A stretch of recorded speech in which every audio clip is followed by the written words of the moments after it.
ইরানের সাম্প্রতিক হামলা পাল্টা হামলায় বিস্তার বাড়ছে আঞ্চলিক সংঘাতের। জড়িয়ে পড়ছে আঞ্চলিক মিত্ররা এবং কয়েকটি গুরুত্বপূর্ণ নৌপথ। উত্তেজনা বাড়ছে জর্ডান থেকে ইরাক, হরমুজ প্রণালী থেকে বাব আল মান্দেব পর্যন্ত। দুদিন ধরে নতুন করে কোনো মার্কিন হামলা না হলেও হোয়াইট হাউসের আভাস, ইরানের নতুন হামলা চালানোর বিষয়টি বিবেচনাধীন।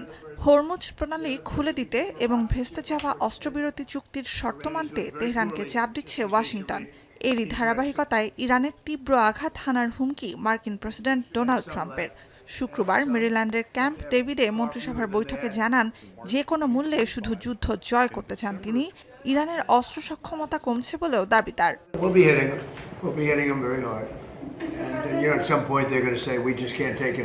72 ঘন্টা ময়েশ্চার লক সমৃদ্ধ লিলি হুইপড শিয়া মিস্টিক গ্লোয়িং বডি ওয়াশ। শিয়া বাটারের গুডনেস স্কিন রিপেয়ার করে রাখে সফট ও গ্লোয়িং, ছড়িয়ে দেয় লং লাস্টিং ফ্রেগন্যান্স।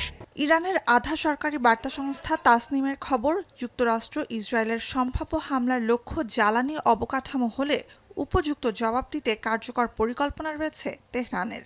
রাষ্ট্রীয় বার্তা সংস্থা ফার্সের খবর, হরমুজ প্রণালীতে অবরোধে বিশ্ব অর্থনীতি আর মার্কিন ভোটাররাই ভুগবে বলে সতর্ক করেছে ইরানের সুপ্রিম ন্যাশনাল সিকিউরিটি কাউন্সিল। এদিকে হরমুজে জাহাজ আটকে দেওয়ার খবরে বিশ্ববাজারে 1% বেশি বেড়েছে জ্বালানি তেলের দাম। চলতি মাসে এই হার প্রায় 23% এবং এবছর আরও বাড়বে বলছেন বিশ্লেষকরা। এর আগে হরমুজ থেকে বের হওয়ার পথে 2টি বড় তেলের ট্যাঙ্কারকে আটকে দেওয়া হয় এবং 4টিকে ফিরিয়ে দেওয়ার কথা জানায় ইরানের অভিজাত সশস্ত্র বাহিনী IRGC। এছাড়া ওমানের উত্তর পূর্বে একটি ট্যাঙ্কারে হামলা হয়েছে।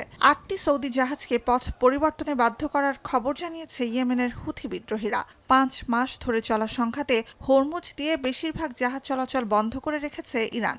পাশাপাশি সুয়েজ খাল থেকে লোহিত সাগরের আরেক প্রান্তে অবস্থিত সৌদি আরবের অপরিশোধিত তেল রপ্তানির আরেকটি পথ বাব আল মান্দেব বন্ধেরও হুমকি দিচ্ছে হুথিরা।